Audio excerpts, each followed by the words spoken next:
17, but it had the Dixie, hashtag Dixie Strong on it, so that's why I was thinking it was, anyway, we got a long relationship. Yeah, we do. We've seen ups and downs too in our lives. We So. have. And now we're on the upswing, right? Yeah, absolutely, we are. The pandemic's going away. That's according to me. Yeah. If you say it, it will. Yeah, Omicron was really whatever. Anyways, thank you all again so much for coming down. Donna Everhart is here with her 5th book, The Saints of Swallow Hill, and I talked to her one day. I said, this book is going to blow you up. It's so good. You did. Yes. And ever since then, my publicist has been calling my promotional the big blow up. Well, it's huge. It's being compared to Where the Crawdad Sings and The Four Winds, which is phenomenal because that's good company. Yes, Yes. it is. I'll take it. And every single one of your covers is beautiful. It is. This one is special, quite honestly. I think it just, when you look at the cover, it's the sultry southern summer day to me. You know, just Almost like today. Tomorrow will be rainy and snowy and all kinds of stuff. I'm not Woo. looking forward to that. It's not going to happen. Look, Again. I'm cold when it gets 70. I mean, like today I'm in the sun, so I'm good, you know, but anything below, it's like, nope, not ready for it. So you are a USA Today best-selling author. How did you feel about that, earning that prize? I want to get it again. I think you will. What day was your drop day? January 25th. Yeah. So it's a little over 2 weeks. That's when it starts to bubble. People are coming into the store, they're buying the book right off the shelf because they like the description. So yeah, it's gonna be good. I can see it as a movie. Keeps on. And it takes place in North Carolina. It really explains the heritage of North Carolina too, because we are the Tar Heels, and when I moved here I had no idea what a Tar Heel is. The This book original explains it. Tar-Heels. Yep, and Yes. it's dedicated to them. Yes. So tell us a little bit about your book. Okay, so it actually takes place in Georgia too. So we spread the love down to Georgia, and the reason for that is because in the beginning days of the turpentine industry, which was called naval stores, and I'm going to start to sound a little bit like a history book here, so y'all bear with me. If I start to see We people all like looking like history, looking like they're nodding off, like okay, get on with it. But it's important to the backdrop of this story, which is a turpentine labor camp during the Depression era. And if I were to give my elevator speech, I would say that this story deals with 2 individuals, Delwood Reese and Raylan Cobb, who have life-altering events that make a decision, sort of, on their behalf to propel them to go down to this turpentine camp named Swallow Hill in Georgia.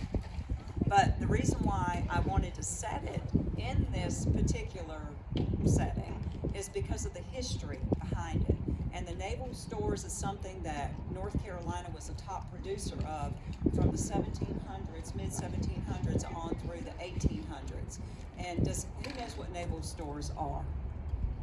A few people? Okay, yeah. So basically the extraction of pine resin from my now beloved longleaf pine tree. I mean, truly. I've got a slide package that shows me hugging the tree, so I have become a tree hugger. But anyway, the longleaf pine was best known for the production of sap. It was the tree that they went after for the sap, the pine resin. And they would basically scrape these trees and make that run into a gutter system. And you'll learn about all of this in the book, but I try to weave it into the story, you know, so it seems like a natural part of the story, the narrative. And, thank you. I was hoping to, because I don't. learning, and I had no idea about turpentine. Yeah. My father was Well, there you go. I know. It's like I that's. can smell it. Yeah, that's so what most people learn. when you're writing about it, it's not like it's a history book or an algebra page. You're actually there doing it. Well, It's hard. and it was. I mean, I was learning so much, and I didn't want to bury the story, you know. But at the same time, I wanted people to understand where this was coming from, you know. So I set it in that environment, but at the same time, I wanted to do a story during the Depression era. But lucky for me, I found out that labor camps of the kind that you will find in this book were very prevalent during the Depression era. I mean, if you've read Kristen Hanna's book, you know that they too went to a labor camp, but it was just of a different kind. And that was to pick fruits and vegetables, and of course they were coming from Oklahoma, and they were known as the derogatory term Okies. And in our book, Swallow Hill, it's Tar Heel, which used to be a derogatory term. A lot of people think that that came from the Civil War, and it did not. It originated with this industry that North Carolina was #1 in at one time. And the reason why I set a good chunk of the story in Georgia is because the longleaf pine trees, as they were used up, the industry migrated south, and I use this in the book, just like the birds do. And so Georgia to me was a perfect southern setting for a camp of this nature, and I knew I wanted it to be during the Depression, and so fortunately it just so happened that Georgia was really booming, and Florida too. The upper parts of Florida were really, really big into the Turpentine labor camps as well. Oh, well, hold on. In my magic bag, with our friend Joan on the front, who we were sorry to have leave us. Lord, she's dragging out dissertations and thesis papers. So this is just a couple of resources that I use, but if I can, I just wanted to read a couple of little sentences to you all, and I got to credit these individual people because I didn't rely on just Google for my research this time. You know, we still all rely heavily on Google, but so in one case, in this, let's see, let me get to this one first. Page. Okay, so a gentleman named Aaron Kyle Reynolds, this is his dissertation, and he was going to the University of Texas at Austin in 2013. So he wrote this paper, which was really probably 100 and something pages long. But the reason why I used these is to show, and I bring these up at all of the events that I've been doing so far, that this environment that I set you in, these turpentine camps, the way they are in the book is how they are, you know, historically, okay? So I'm just going to read a couple of little passages. This one is a guy, Timothy Prizer. He was actually going to the University of Chapel Hill in 2009. This is his thesis paper, and it's called Pining for Turpentine, Critical Nostalgia, Memory, and Commemorative Expression in the Wake of Industrial Decline. In this book, or not book, but paper, the dissertation, I should have kept it at the front, a long quavering chant, peonage labor camps in the rural industrial South from 1905 to 1965, if you can believe it. So the thing that shocked me was that some of the lifestyle in these labor camps continued on even into like the 50s and 60s. Turpentine farm owners and foremen systematically used debt to retain workers in the camps. So what you learn about is the debt peonage system, which is just simply that they were charging them exorbitantly for their products in the commissaries and for their room and board. And so what they would pay them, they would never, ever be able to get out of that debt. And if the laborer tried to leave, if the owner of the camp wanted to hunt them down, they could. FBI files and the National Archives provide ample evidence of other family-run turpentine camps in the vicinity of Valdosta, Georgia, which is near where my fictitious Swallow Hill takes place, wherein fathers and sons engaged in violence with workers and other labor managers in order to retain the laborers. The distinct physical features of the southern pine forest and the mixed labor system in the camps created unique frictions among workers and woods bosses. So there's a particular individual in the story that they were known as woods riders. And woods riders are the camp bosses. They go around on horses and they are keeping track of the quota. And some of the quota was unbelievable.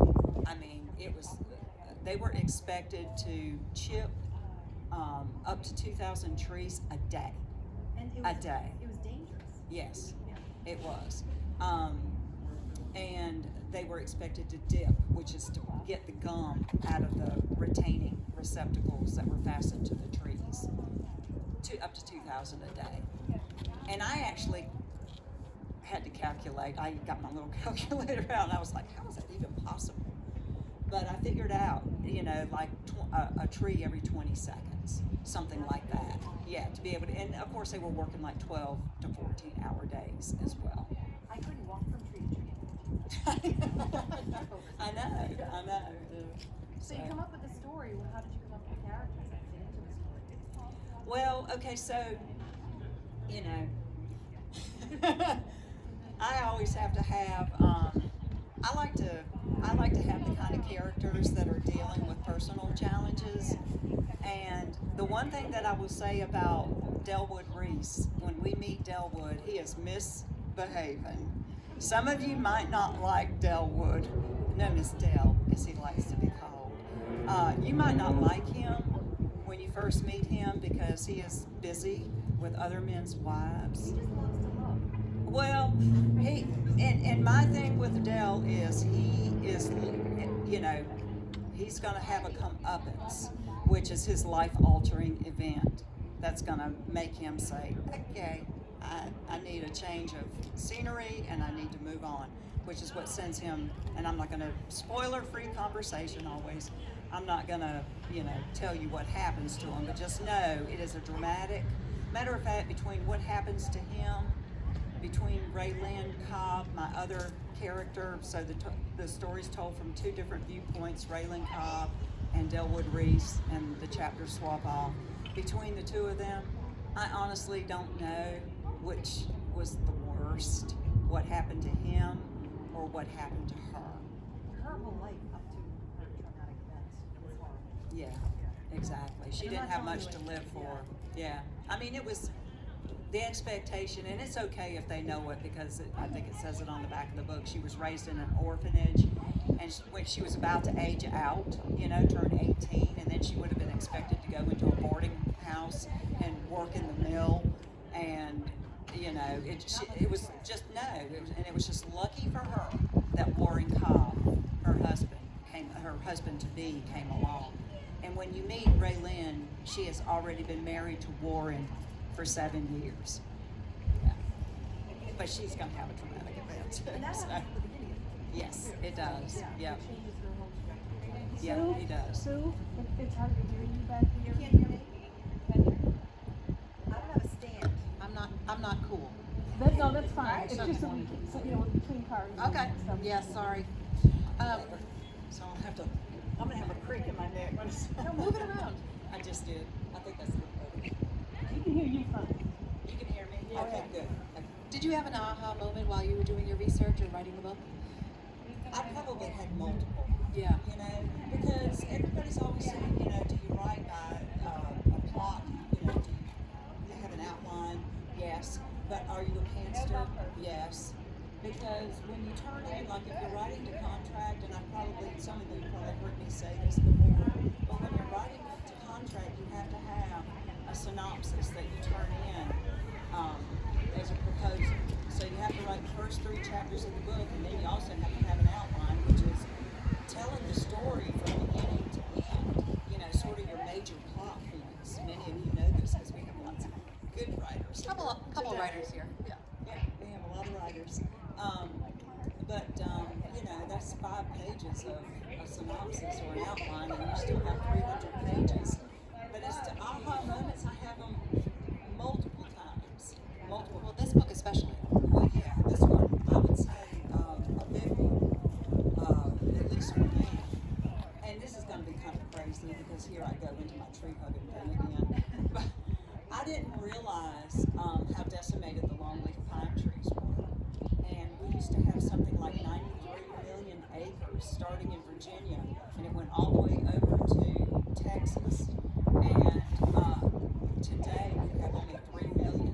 So it wasn't simply just the turpentine industry industry that did this. It was also the logging industry that came in after the fact. I mean, it was just, and I thought, this is why I need to write this book. To not so much to make any kind of a statement, just to make an awareness of our history here in North Carolina, and to also know that we have these longleaf pine trees, like where I live in Dunn. I mean, I spent a week at Weymouth Center for, doing a writing residency there, and literally I could walk out every day and go see the oldest pine tree, longleaf pine in the world, right there on the Lloyd tract at Weymouth Center. So if you've never been to the Weymouth Center, which is in, You should really check it out. It's where all the great North Carolina writers have gone to do residency. So you're part of good company there too. yeah, absolutely. Heather, you're going to. We have the Piedmont laureate sitting here in the front row, by the way. I love North Carolina writers, helping other North Carolina I writers appreciate too. her being here so much, because she posted a picture, Skunk ain't never saying this, she posted a picture the other day and she looked absolutely gorgeous, like she always does, always so put together. And she goes, looking a little tired, and I'm like, if that's tired, I'll take it. So, But you always look that too. Well, thank you, thank you. My stiff hair blowing up in the wind. Gotta stop it. So I always go back to this because it amazes me that you have the right and the left-hand side of the brain, because you did tech for a while. I did, Not 35 years. Just a couple of years of tech. Yeah, just a couple. Which is so rigid. It's also black and white. You can't be subjective to it. And you write these beautiful novels that just suck you in right away. And it's amazing that you can do that. Because I go to book conventions, and out of 900 people, not one person can add. And I am so analytical. And that's the thing. That's why I was getting my calculator out when I learned that it had to be up to 2,000 trees a day. I was like, how feasible is that? What do they need to be doing? So I was just like, I guess they could do it. That's that other side of my brain kicking in. But it comes through in your books too, because you do analyze some things. You don't tell people how to think, but you give them an out. So you said to me one time that there's a thing called Southern literature, and there's not a thing called Northern literature or California literature or anything like that. What makes Southern literature so good? You should have pricked me first. That's a good question, because actually the question was also originally asked, if I'm not mistaken, of Harper Lee when there was an interview being done with To Kill a Mockingbird. And what I remember her saying, and it really made me think, is that the northern part of the country was heavily involved in the industrial aspect of work life. And here in the South, rural, country farmland, and there's just something about the struggle. It's more about having to grow food in order to eat. And so I think we just have this way of writing those, it seems like such a simplistic lifestyle, but there's a lot of also the family dynamic in our stories, and not to say that that's not the case with the North. I mean, they've got families, they've got some of the same things going on with family, obviously up there, but there's just something a little bit different about Southern literature, the language, the way we live our lives, and I don't know what it is, but it's almost like you can take and spend write a short story about just the way people enjoy sweet tea. And I don't know why that is. Pork soup and sweet tea. Well, I'm glad you started writing some literature. What made you decide to want to become a writer? I'm always influenced and have always been influenced by other writers out there. And originally for me, and again, anybody that's ever heard me talking about anything to do with how I got started will hear me like I'm almost like that preacher that gets that certain vein of, that they know works, but it's true for me, and it was true for me, and that was Kay Gibbons and Dorothy Allison. I did not know anything about Southern fiction until I read those two writers, and that was back in like the early 90s, and I read Ellen Foster. That was my first book by Kay Gibbons, and I have every single almost got every one of Kay Gibbons' books aside from me. I knew Paget did because I actually posted a picture of my Kay Gibbons, library, and she said, well, we've got the same book stack. And then for Dorothy Allison, who is a phenomenal writer, Bastard out of Carolina, those two books were turning points. And I have been reading a lot of Stephen King. It's to make that shift, was really profound for me because I have something like 30 something of his books, and I still have it. But as soon as I read those stories, those were the ones that resonated with me in my lifestyle and the way I had grown up here in the South, born and raised in Raleigh. And now my mother's from Maine, so I but she, when she passed away, she'd been down here for 62 years, so she... Still a newcomer. Yeah, exactly. Burner. Like some people would say, burner. But yeah, reading those individuals was what just clicked. And I knew then that's, I had this little book sitting out on my laptop at Cornville. And my IT job. And yeah, that was exactly what did it for me. I said, that's what I want to do. That's what I want to write. Do you get together with other writers to discuss your craft? Well, I do. I get together with Women's Fiction Writers Association. And then just randomly, little moments in time here and there, we do. Yeah. So, Women's Fiction Writers Association, we meet, we were trying to meet like once every 3 months before COVID. And so we met last summer in July in Upstate New York. And it's very helpful, because other writers know what's going on. They can turn a sentence around for you too. Exactly. And if you're stuck, they can tell you how to get unstuck. Do you want to read a passage from your book? Have you got one picked out, or do you want me to just pick one out? I can't read. Of course, we could go to page 158 and see what it shows us. I already looked at that. Okay, was that not an appropriate page? No, it's appropriate. I just love There's one about the page camp. 174. Okay. How far do you want me to go? As long as you want. I got Erin's book here. I hope she doesn't mind. Let's see what you picked out. Anybody need a kerchief? Her publicist sent it to me. Aren't those cool? Yeah.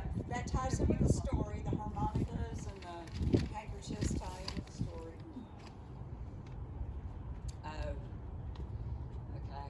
I love this. It's beautiful. It's so atmospheric. Like, just close your eyes. Just close your eyes and listen to this. You'll be right there. You know which part this is, right? Okay. I know, I'm looking at you like, oh wait a minute. This will help. I brought a pair of eyeglasses, so. And they have probably fallen to the floor. And we have a podcast called The Book is a Never Ending Story too that you can find. And Donna was mine and Barbara Claypool White's one of the authors on there. And you talked about making the pie. You'll have to talk about that too, because we do have the recipe for the pie, Depression era pie. Okay. And your husband loved it. Do you love it? Yeah. Yeah. I was telling them about that. You might have been inside. Yeah. I was telling them about that, and I gave them the recipe cards and everything. Okay, I have more here too. She lay soaked with sweat, yet shivering. The crack above her, the one she couldn't look away from, told her all she could take in about the outside world through the half-inch wide space. Her fear for what was to come rose with the sun. It had been so hot the day before when Ballard died. She didn't know what to expect of today, and while she was used to the heat of summers, it wasn't while cramped inside something the size of a pig trough with a lid on it, without food, more important, without water. She'd have to do like she'd done at the orphanage when she'd been forced to work in the laundry all them ungodly hours in the summer. Try to think positive and not about how much time she had left inside. She hadn't been at Swallow Hill long enough to know if anyone in her predicament ever made it out alive. She hadn't wanted to ask. Right now, she was already so thirsty, her tongue stuck to the roof of her mouth, and her throat was just as dry. Her stomach had cramped off and on all night. She found she could roll a little side to side, and in the desire for movement, she did this until her muscles spasmed, so she stopped. She was losing the internal argument about the need to urinate. Why hold it when she'd have to go at some point? But she couldn't bring herself to do so.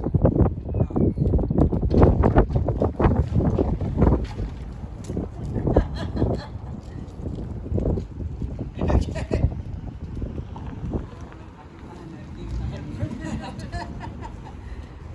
Somehow she fell asleep again.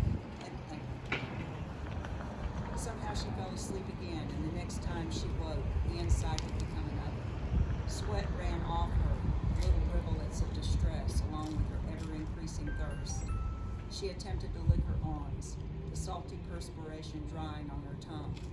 She laid her palms against the lid. It was hot to the touch. Each time she swallowed, she coughed.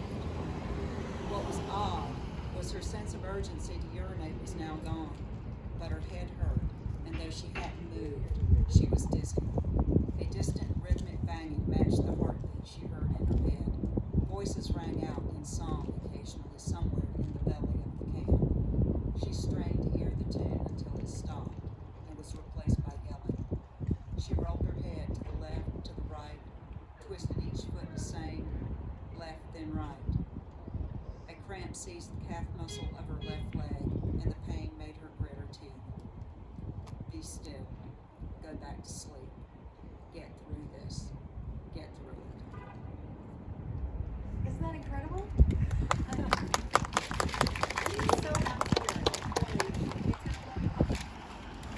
So It's gonna blow her up, right? Well, I'm gonna open it up to questions. Okay? Does anybody have a question? Bonnie. We know them by name. Yeah.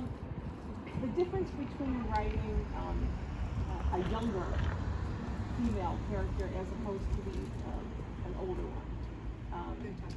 Yeah, what was the difference? How did you Your feel? other characters have been young. I Yeah. think that's what you're getting Younger. at. So younger. The Yeah. coming of age Yeah. stories.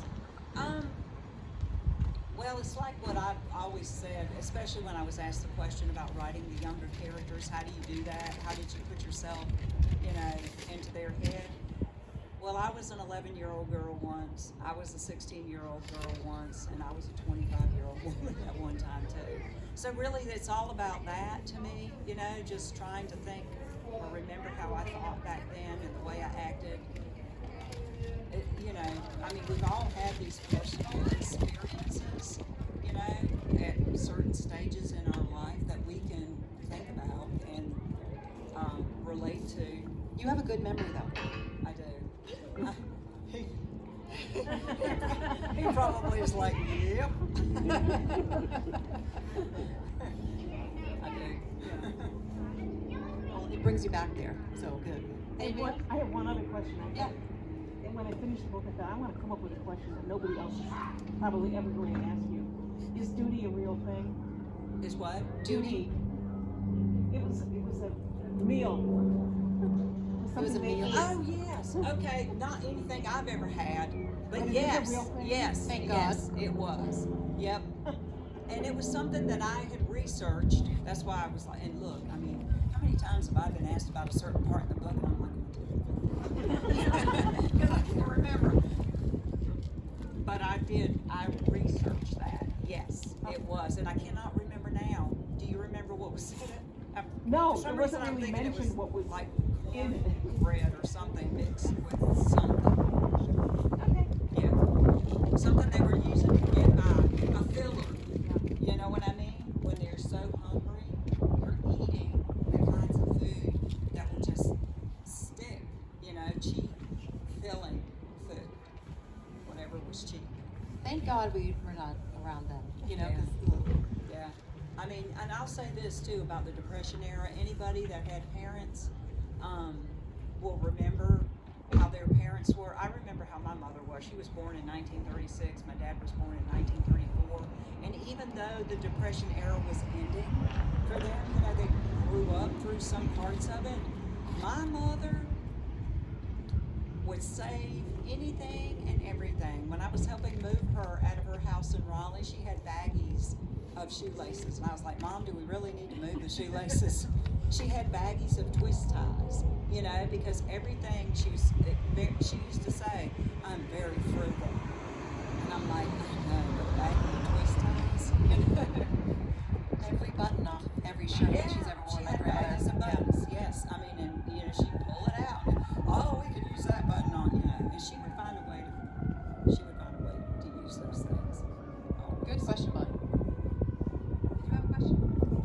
I thought so. Somebody over here. No? Comments, suggestions, songs. What do you want to sing? The siren in the background. The one drawback to being outside. A It's birthday okay. party next door and fire engines. Well, we have some books here if you want to have your book signed. And she's already signed our bathroom wall, so Yeah, no, I can't do that again. No. Don't dare give me we the are not Sharpie moving in again. there. Graffiti time. I just want to say thank you all for coming. It means a lot to me for everybody to be here. And I know, especially for some of you, that Melanie back there, I've already bragged on her a little bit, but she drove from the mountains of North Carolina to be here today. So I just appreciate the time that everybody has taken on a beautiful day like today. I got a friend back there, an old Nortel friend in the red shirt, Tina. She came from STEM. Now I don't know how far STEM, North Carolina. That's it. That's it. And there's another old Nortel face. That's my old boss back there. Broadway. You came to one of her other events too, I remember Yeah, meeting you. yeah. He comes as often as he can. Did everybody get a cookie? We're going to raffle off the harmonicas. Okay, yeah, that's right. Yep. Did you have the two questions? Okay. No, not really. I'm trying to fly by the seat of my pants again. Okay, without looking and cheating, who can name off all 5 of my books? First. Without looking at your cards. Bonnie? Dixie Dupree. Don't look at your card. No, I don't, it's inside the book. The Forgiven Flame. Bittersweet. Road to Bittersweet. There's 5 of them, right? There's 5. Swallow Hill. Get that up there. Okay. Should we give her a hint? She got more. Give her a hand. Oh, Give her oh, yeah.